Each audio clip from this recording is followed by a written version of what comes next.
오늘 이렇게 장로님 기도를 듣는데 제가 굉장히 행복한 마음이 들더라고요. 굉장히 행복한 마음이 들더라고요.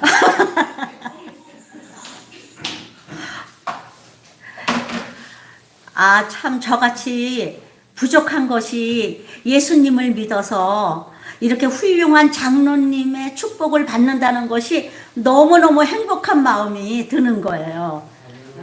장로님 귀하신 기도에 감사드립니다. 늦가을 추수감사절 주일에 이렇게 풍성한 추수감사절 이게 잔치를 참석한 여러분들에게 저도 같이 축복의 말씀을 전합니다. 여러분들 모두 복 많이 받으십시오. 하나님께서 내리시는 풍성한 복이 다 여러분들의 것이 되기를 축복합니다. 옆에 분들과 인사하시겠습니다. 존귀한 분이 오셨군요. 존귀한 분들이 오셨습니다.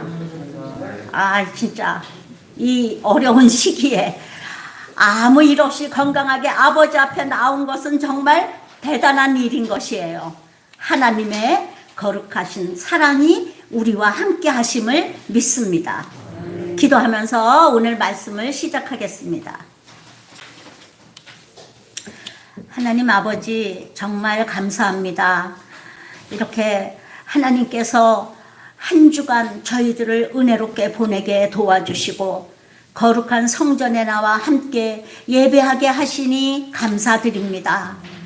일주일에 한 번씩 돌아오는 이 예배가 하나님의 허락 없이 되는 것이 아니요 하나님의 허락 안에서 저희들 모여서 우리 하나님의 귀한 말씀을 들으며 찬양하며 하나님 기도하며 이 귀한 시간을 갖게 하신 그 놀라우신 은혜를 찬양합니다. 하나님 이 시간 우리 마음 문이 열리게 도와주시고 성령 충만하여 하나님 전하는 자나 받는 자가 하나님 감사가 넘치는 올 한 해를 마무리하는 아름다운 추수감사절이 되게 하여 주시옵소서. 우리의 감사가 되신 우리 주 예수 그리스도의 이름으로 기도드리옵나이다. 아멘. 여러분들 지난 이렇게 요새 다니엘 기도 그 기간인데요. 다니엘 기도 중에서 간증자로 나왔던 김희아 씨를 기억하시죠? 얼굴 왼쪽인가가 반이 다 검은 그 보라색 점으로 가득 찬, 거기다가 또 한쪽은 또 이 얼굴 이 광대뼈에 암이 생겼대요. 그래가지고 그 암 수술도 해갖고 그 얼굴의 반은 살을 떼어다가 여기다 붙인 광대뼈가 없는 얼굴이래요. 근데 어떻게 얼굴을 그렇게 하나님께서 그렇게 하셨는지 몰라요. 그런데 그분이 나와서 간증할 때 보면 말끝마다 감사해요. 그분의 감사는 이렇게 감사는 삶의 힘입니다. 이런 제목을 가지고 나와서 그 간증을 하셨는데요. 한마디도 불평이 없었습니다. 그 진짜 고통스러운 얼굴을 가지고 특히 여자가 한마디도 불평이 없었습니다. 또 이 목소리가 흘러나오는데 그 목소리가 얼마나 듣기 좋고 아름다운지 몰라요. 여러분들도 그거 느끼셨나요? 목소리가 어떻게 그렇게 부드럽고 아름다운지 몰라요. 그런 분이에요. 근데 그분이야말로 아주 자기 이런 얼굴을 가진 자기를 받아준 모든 사람에게 감사를 하고 있었습니다. 불평이 없어요. 한마디도 불평을 하지 않는 그 일을 누가 싫다고 하겠습니까? 그의 감사야말로 환경을 뛰어넘는, 그 사람은 고아원에서 자랐거든요. 환경을 뛰어넘었어요. 그이는 그 부모님도 다 용서하고 부모님도 내가 엄마라도 놀래서 버렸겠다고 생각할 정도로 부모님도 다 용서했어요. 그 사람은 모든 사람들이 자기를 바라보는 그 눈초리, 누가 이렇게 길 가다가 사람을 만나면 제발 저 사람이 나를 쳐다보지 않고 지나가게 해주세요. 그렇게 그 사람들의 눈초가 따가운 그 사람임에도 불구하고 사람들에 관해서도 다 넘어섰습니다. 그의 감사가 모든 이들의 불평, 불만을 부끄럽게 하고 감사라는 것이 무엇인지 다시 생각하게 했습니다. 감사할 수 없는 중 감사는 바로 그 김희아 집사님을 말하는 것입니다. 불평, 불만하려면 한이 없는 그런 사람인데 어쩌면 그렇게 감사가 넘칠까요? 하나님께서 그 사람에게 복을 주셔서 정말 잘생긴 남편을 주시고 정말 어여쁜 딸 둘을 주셨더라고요. 우리 하나님은 정말 신실하신 하나님이세요. 우리는 지금 우리 어머니들의 시대를 비교하면 꿈꾸는 것 같은 삶을 살고 있습니다. 그냥 어머니 시대로 갈 것도 없이 우리 어린 시절 60, 70년대로만 가도 지금 이 우리의 세상은 천지개벽한 시대예요. 창세기 시대의 1000년이 오늘의 1년이고요. 이제는 1년이 아니라 1년 단위가 아니고 6개월 단위라고 하더니 얼마 지나지 않아서는 한 달 단위로 세상이 바뀐다고 합니다. 이제는 한 달 단위가 아니에요. 하룻밤 사이에 천지개벽하는 일이 일어나고 있는 시대에 우리가 살고 있습니다. 오늘날 우리가 누리는 이 모든 풍요와 편리함은 누군가의 수고와 땀을 통하여 얻어진 것입니다. 슈퍼에 가보면 슈퍼마다 가득가득 쌓인 물건들, 온갖 채소와 과일과 곡식들은 그것을 기르는 농부들의 땀의 소산이요. 우리들의 생활을 편리하게 해주는 모든 가전제품과 생활 필수품, 그리고 자동차, 비행기, 컴퓨터, 핸드폰, 이 모든 현대인들이 당연한 듯 누리는 이 모든 것들이 엄청난 많은 사람들의 땀방울과 지혜와 수고와 노력과 봉사를 통해 오늘 내가 사용하고 있는 것입니다. 언제부터인가 저는 하나님께 그리고 세상에 대하여 빚진 자라는 생각을 갖게 되었습니다. 내 주변 나를 둘러싼 모든 사람들에 대하여, 환경에 대하여 빚진 자입니다. 오늘 나를 편리하게 살 수 있도록 해주는 이 모든 사회적인 환경에 대하여 빚진 자이며 감사밖에 할 말이 없는 사람입니다. 생명 주신 주님께 감사합니다. 6.25 사변 때 우리 형제들 오남매를 한 명도 잃어버리지 아니하시고 품고 다니며 길러주신 부모님께 감사드립니다. 교회에 다니기 시작하면서 예수님께는 물론이요, 나를 길러주신 영적 스승들과 또 같이 믿음 생활을 한 우리 모든 성도들과 정말 함께한 그 모든 세월이 너무 아름다워서 감사를 드립니다. 구원하여 주신 것만도 감사한데 이 죄인을 사랑하셔서 목회자 삼아주셔서 하나님의 일을 하게 하시니 저야말로 하나님께 그리고 성도 여러분들에게 빚진 자여 감사드릴 것밖에 없는 자입니다. 정말 저는 우리 성도 여러분들께 늘 감사가 넘치는 사람입니다. 인사할게요. 감사합니다. 여러분들의 감사는 무엇입니까? 한 분 한 분 감사를 말씀해 보세요 하면 아마 여기 있는 분들 한 사람 한 사람의 감사를 들어보려면 하루 종일 걸릴 것입니다. 우리 김남희 집사님은 암이 걸린 중에도 날마다 감사가 끊이지 않고 지난번에 사과를 한 박스 그 무농약하는 그 농장에서 보내더니 또 추수감사 헌금을 미리 보내서 풍성한 추수감사 절을 보낼 수 있도록 그렇게 감사가 넘칩니다. 우리 권태익 장로님은 그 연세 중에도 이렇게 풍성한 그 아주 땀방울을 흘리시면서 농사 지어서 1년 내내 이 채소를 우리 교인들에게 이렇게 공급해 주시고 또 이렇게 풍성한 추수감사절을 지내게 해 주십니다. 우리 교회에는 감사하는 분들이 많습니다.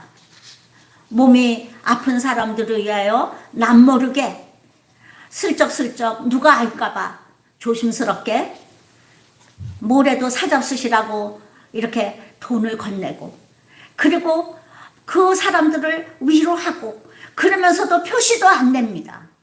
우리 교인들이야말로 정말 훌륭한 사람들입니다. 절대로 표시 안 내고 이렇게 많은 사람들을 섬기고 있는 아주 아름다운 교회예요. 이런 교회를 주신 우리 주님께 또 감사를 드립니다.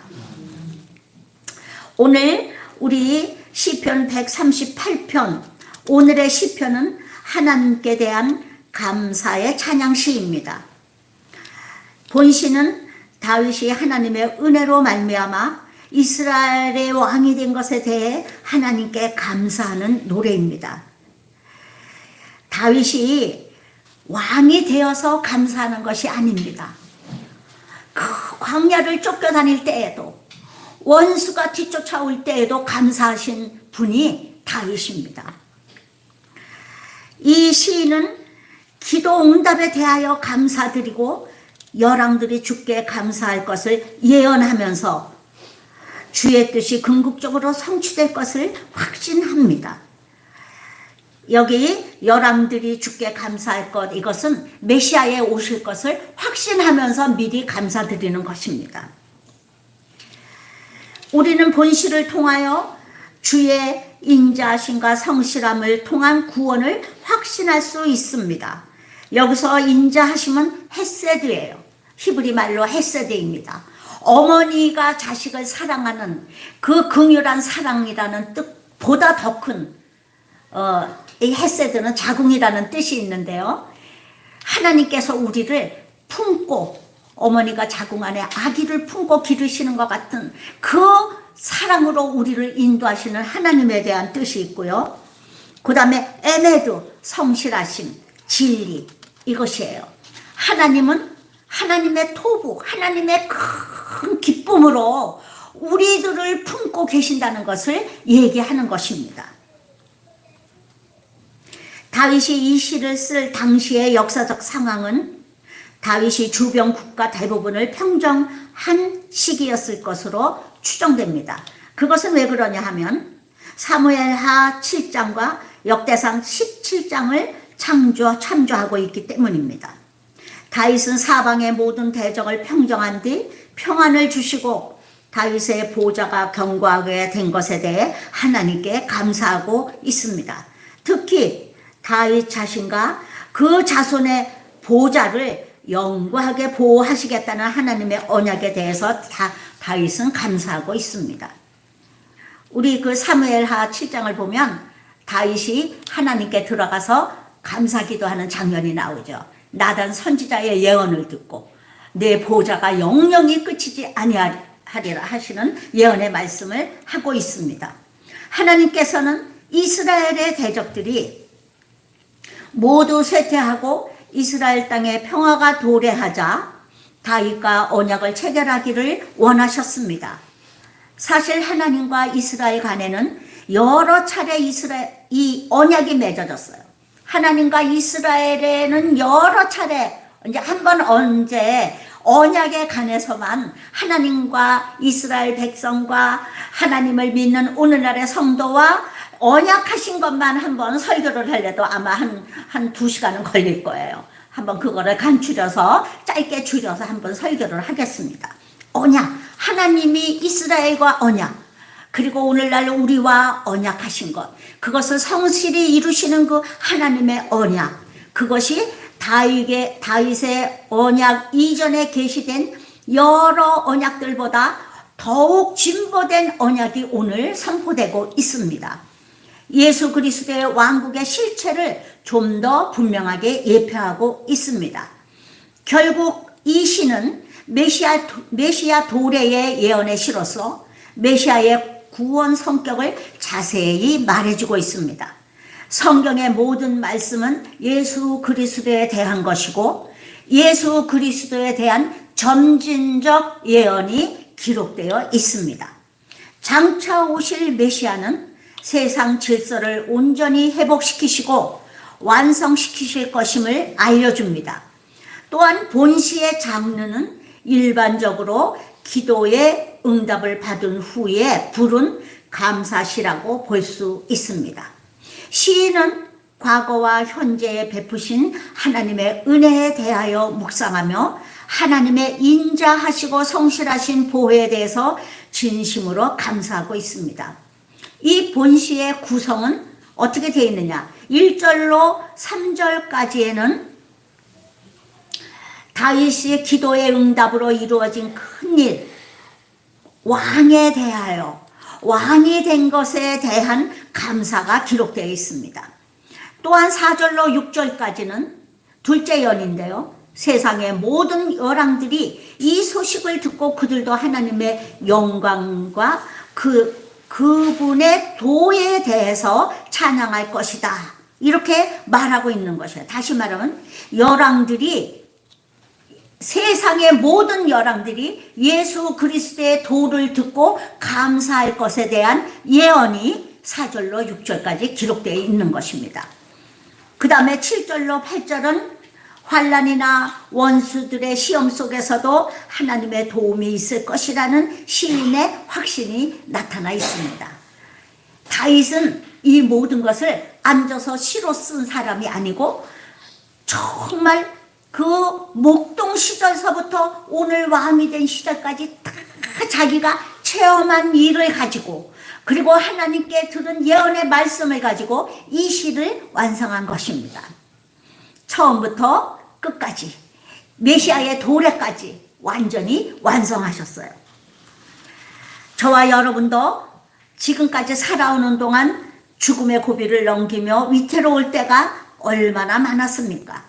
우리의 기도가 부족했을 때에도 불구하고 하나님이 응답을 해주셔서 오늘날 이렇게 살아있습니다. 문제는 과거에 그러한 체험이 많았음에도 불구하고 잊어버리고 사는 것입니다. 되돌아보면 우리는 정말 죽을 고비를 얼마나 많이 넘기며 오늘에 이르렀는지 모릅니다. 물론 안 그런 분들도 있을 거예요. 그런데 저 같은 시절에 태어난 사람, 6.25를 아기로 겪은 사람은 진짜 죽을 고비를 수없이 넘기면서 우리 엄마가 맨날 하는 소리가 쟤는 명이 길어서 살았다. 이게 우리 엄마가 항상 그래. 명이 짧았으면 벌써 옛날에 죽었다. 그 위험한 순간순간 고비를 하나님의 은혜로 넘겼는데 그 전에 예수님이 나를 위하여 돌아가셨는데 그것도 모르고 살다가 어느 날 30이 넘어서야 예수님이 그 어린 시절 그 핏덩이 때서부터 죽을 고비를 넘기며 살아온 나를 위하여 돌아가셨다는 것에 대한 그 놀라운 감격은 이루 말할 수가 없었습니다. 주님 그러셨군요. 내가 태어나기도 전에 벌써 예수님은 내 죄를 다 용서하시느라고 십자가에서 돌아가셨군요. 왜 그러셨나요? 나 같은 자를 위하여. 막 그때 얼마나 많이 울면서 정말 하나님의 은혜를 감사했는지 몰라요. 감사는 말이죠. 기억한다는 뜻이 있습니다. 그 단어에.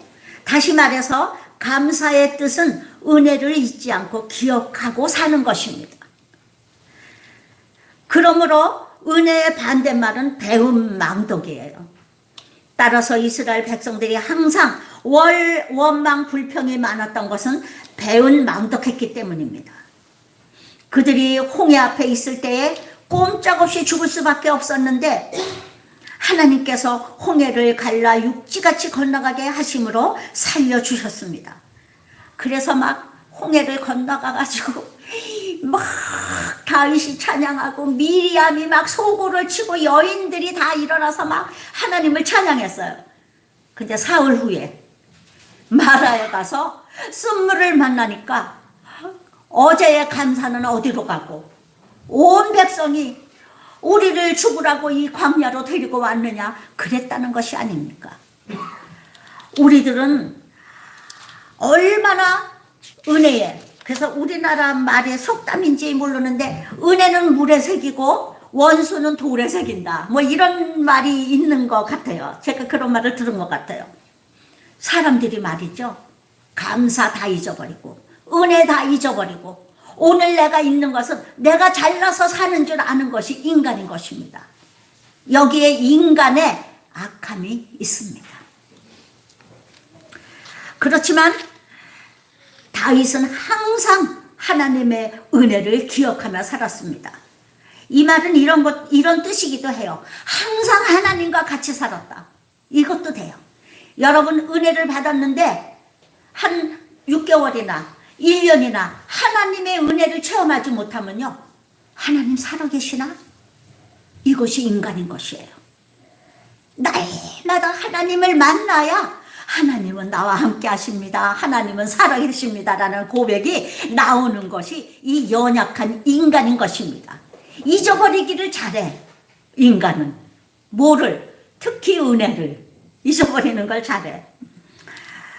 다윗이 항상 그 은혜 안에 있었다는 것은 날마다 하나님께 동행했다는 뜻이에요. 그리고 감사와 찬양으로 하나님과 함께 했다는 뜻인 것입니다. 하나님의 백성들에게 가장 큰 고통이 되는 것은 기도가 잘 되지 않고 기도해도 응답이 되지 않는 것입니다. 어떤 사람은 평생 기도 응답을 받은 적이 없다고 말하는 사람도 있습니다. 그리고 교회에 오면 막 어떤 사람은 응답 받았다고, 뭐 어떤 사람은 하나님과 동행한다 그러는데 그게 뭐지? 나도 똑같이 하나님을 믿는데 왜 하나님은 나한테는 안 그러시는 거야? 이러고 하나님한테 불평하는 사람들이 있어요. 실제로 그런 사람이 있어요.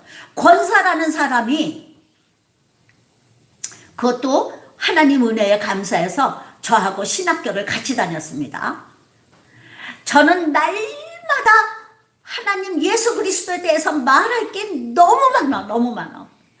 그래서 얘기를 하면 이래요. 서옥 속의 하나님은 다른가 봐. 맨날 서옥 속의 하나님이야.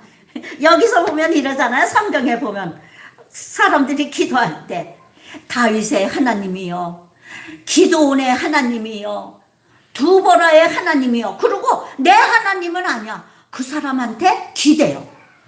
그렇게 하는 사람 많습니다. 지금도 그래요. 같이 이렇게 예배를 드리는데 목사님의 하나님이야, 나는 아니야. 그리고 기도하려면 아무리 오래 해도 5분을 못 넘어. 5분이 안 넘어가. 그래서 막 써가지고 해도 10분이 안 넘어가. 그런 사람들이 너무나 많습니다. 교회는 열심히 다니는데, 심지어 모태 신앙인데 그런 사람들 많습니다. 그렇게 하나님과 띄엄띄엄 만나다 보면 여러분 은혜가 다 소멸됩니다. 하나님은 절대 그런 사람들을 죄 없다 하지 아니하시고 은혜가 넘치는 하나님이지만 그런 사람에게는 만나주지 않습니다. 성경에 보면 그런 말씀이 있죠. 10달란트 가진 사람, 5달란트, 5달란트 가진 사람, 1달란트 가진 사람, 1달란트 가지고 가서 땅에 묻었다가 가져온 사람 거 하나님께서 말씀하시죠. 그의 것을 뺏어서 5달란트 가진 사람한테 주어라. 은혜 위에 은혜예요. 내가 은혜를 충만히 받아야 그 은혜 위에 은혜가 부어지는 것입니다. 은혜가 없는 사람은 있던 은혜까지 다 빼앗깁니다. 이것이 문제예요.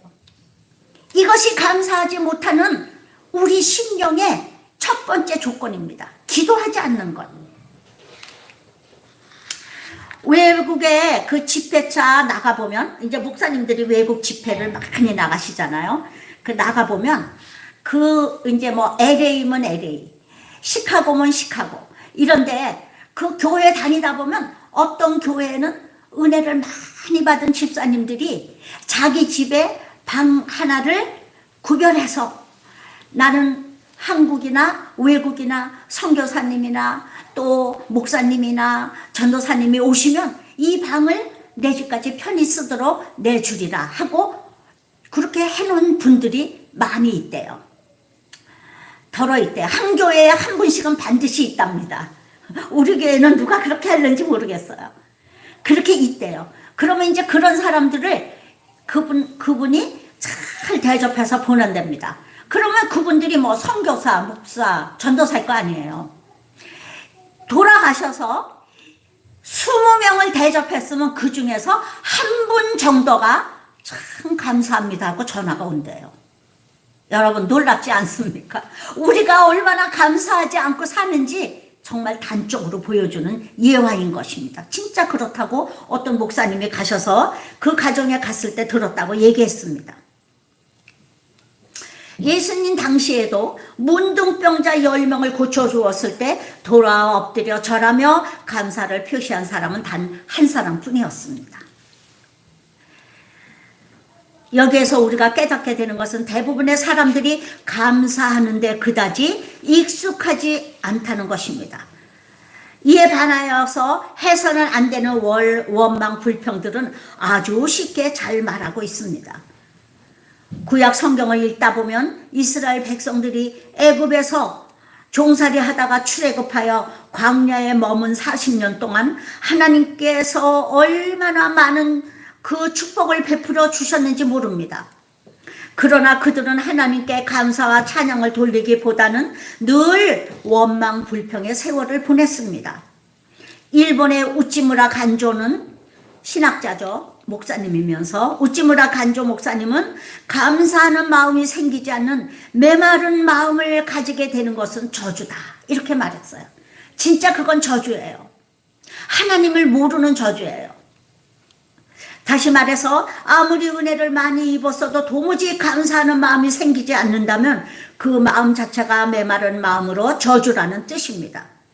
그런데 무슨 일을 해도 감사하는 마음이 충만한 사람은 은혜가 충만한 사람으로 은혜가 충만해지는 자체가 곧 축복입니다. 왜 그렇습니까? 사람은 감사하는 마음이 있을 때 진짜로 행복해지거나 감사함이 마음이 없을 때에 불평불만이 생기고 더욱 불행하게 되기 때문입니다. 김희아 집사님은 늘 감사하기 때문에 그에게 가는 길은 계속해서 축복이었습니다. 프랑스의 어느 유명한 정신과 의사가 모든 사람들이 찾는 진정한 행복의 비결을 찾기 위해 세상을 두루 돌며 찾아본 결과 사람들이 대개 자신의 삶에 만족하지 못하는 것은 남과 자신을 비교하기 때문이라는 사실을 알았다고 했습니다. 사람들은 실제 불행하지도 않으면서도 남과 비교하여 스스로 불행하다고 생각하고 있더라는 것입니다. 그래서 그가 찾은 행복의 비결은 다른 사람과 자신을 비교하지 않는 것이다. 두 번째는 행복은 자신이 좋아하는 일을 하는 것이다. 세 번째는 집과 채소밭을 갖는 것이다. 그래서 적당한 노동을 하는 것이 생명을 기른다는 것이 얼마나 좋은 것인가를 정신과 의사는 말해주고 있습니다. 네 번째 비결은 내가 다른 사람에게 쓸모 있는 존재가 되는 것이에요. 우리 장로님은 밭에 채소를 갖고 와가지고 이렇게 많은 것을 교회에 공급해 주심으로 쓸모 있는 존재가 되심으로 우리 장로님은 맨날 행복하실 것 같아. 그렇죠, 장로님? 우리 장로님 말씀하시는 거 듣고 기도하시는 걸 들으면 얼마나 이분의 믿음이 어떤 분이구나 하는 것을 알 수가 있죠. 정말 여기 있는 것 중에서 두 가지를 갖고 계시네요. 그리고 다섯째 비결은 사물을 바라보는 방식에 있다는 것이에요.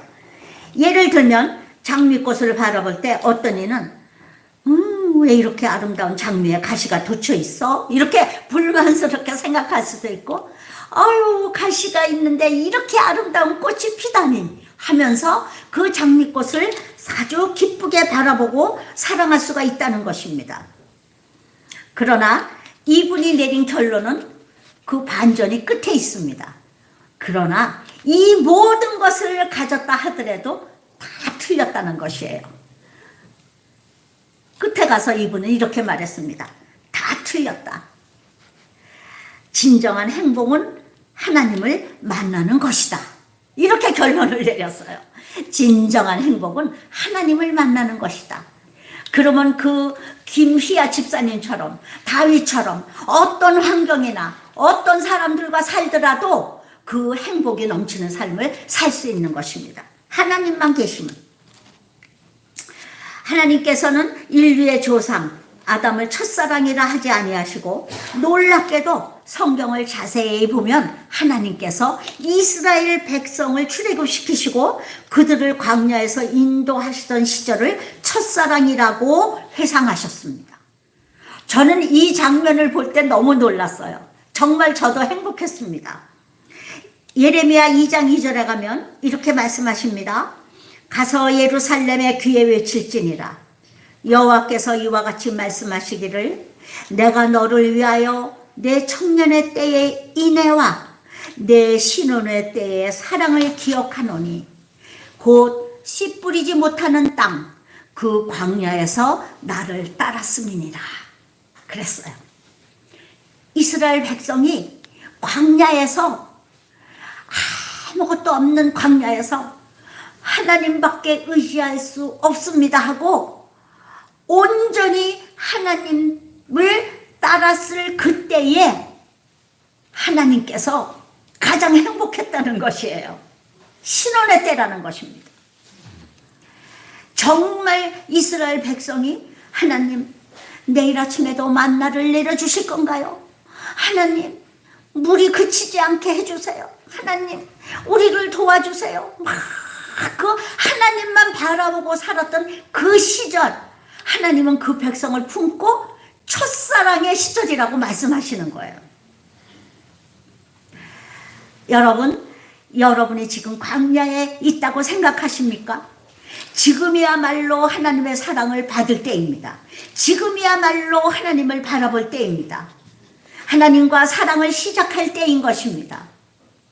절대로 잊을 수 없고 절대 감사로 영혼에 가득 찬 그 첫사랑의 시작은 내가 광야에 있을 때 시작되는 것입니다.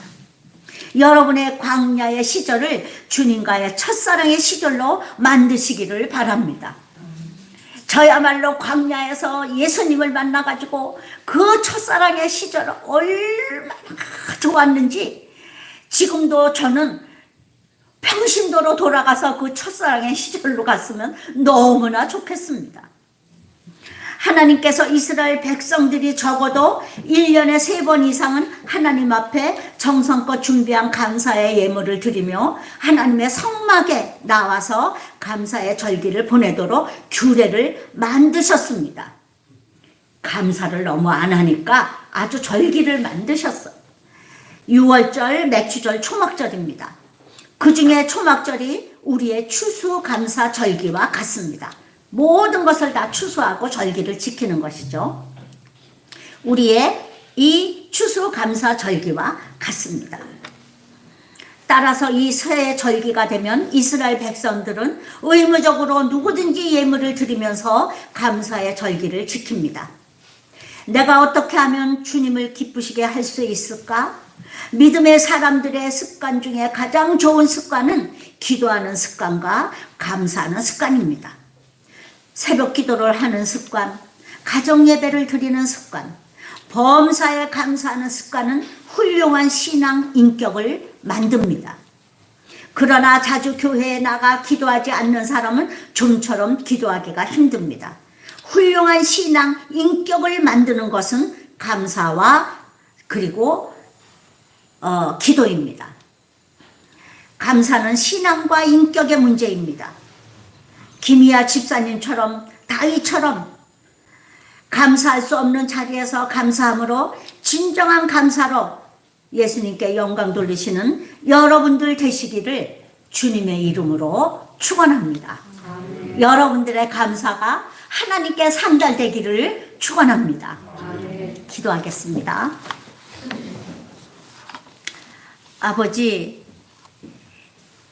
우리들의 삶을 돌아보면 감사할 일이 얼마나 많은지 숨쉬는 순간마다 발걸음 옮길 때마다 날마다 우리의 삶의 순간순간이 감사이고 찬양입니다.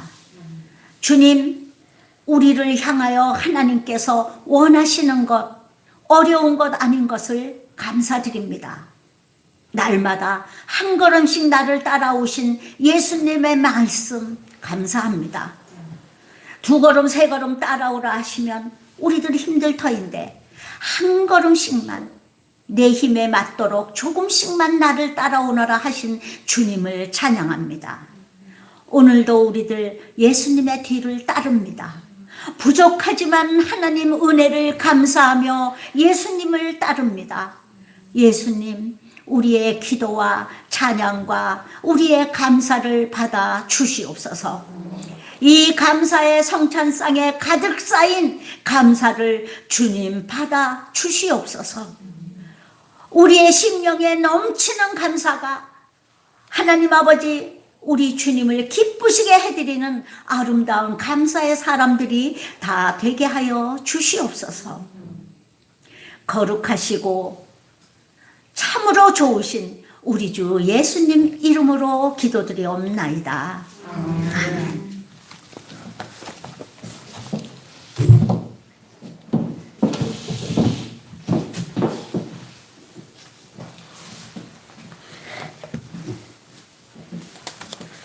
은혜 받은 줄 믿습니다. 예. 우리의 행복이 어떤 소유에 넉넉함에 있지 않고 우리 안에서 감사하는 마음 속에서 있습니다.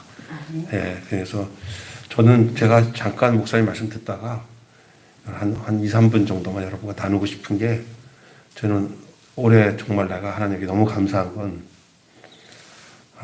제가 늘 그렇게 살아왔다고 생각했는데 또 이 한 해는 더 뚜렷하게 제가 그리스도의 십자가의 죽음 안에서 발견된 한 해였습니다. 그래서 그게 뭐냐, 내 목적이 사라졌습니다. 다.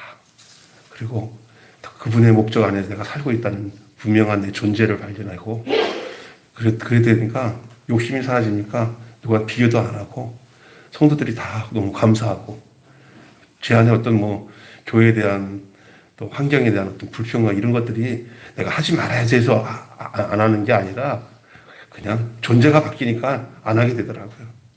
존재가 바뀌니까. 예, 소유의 넉넉함에다가 존재를 두면 안 되고 그리스도의 죽으심 앞에서 내 존재가 되면 그때 좀 새로운 눈이 열리는 것 같아요. 그래서 한 해 저는 다른 것도 다 감사한 게 많죠. 재원이가 국가대표 되고 이런 것.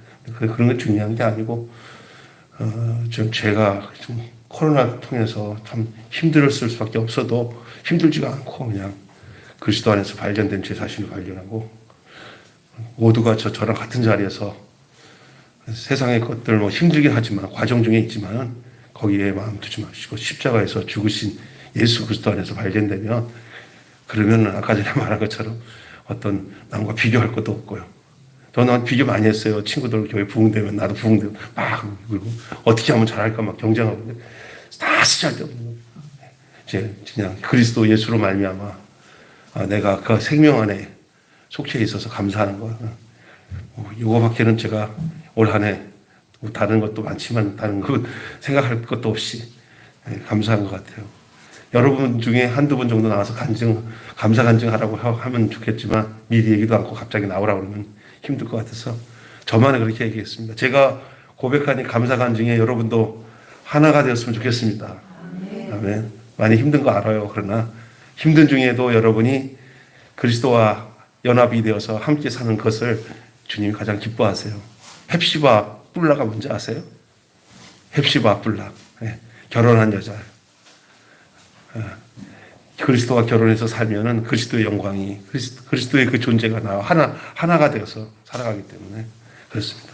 나라가 많이 힘들어서 이제 대선 앞에서 이제 한쪽에서는 선거에 지면은 어떻게 보복을 당할까 하고 걱정하고, 이쪽에서는 우리가 정권만 뺏어오면 어떻게 되나 보자 죽여버리겠다 이런 식으로 분위기가 가잖아요. 이게 세상이에요. 우리는 그와 상관없이 그리스도 안에서 평안을 누리고 하나님의 그 평강을 빌어주며 우리 때문에 이 세상이 살고 교회가 사는 그러한 놀라운 광경을 우리 안에서 볼 수 있는 여러분과 저가 되기를 주님으로 축원합니다. 옆 사람과 함께 다시 인사 나누면서 감사가 천국입니다. 시작. 감사가 천국입니다. 네.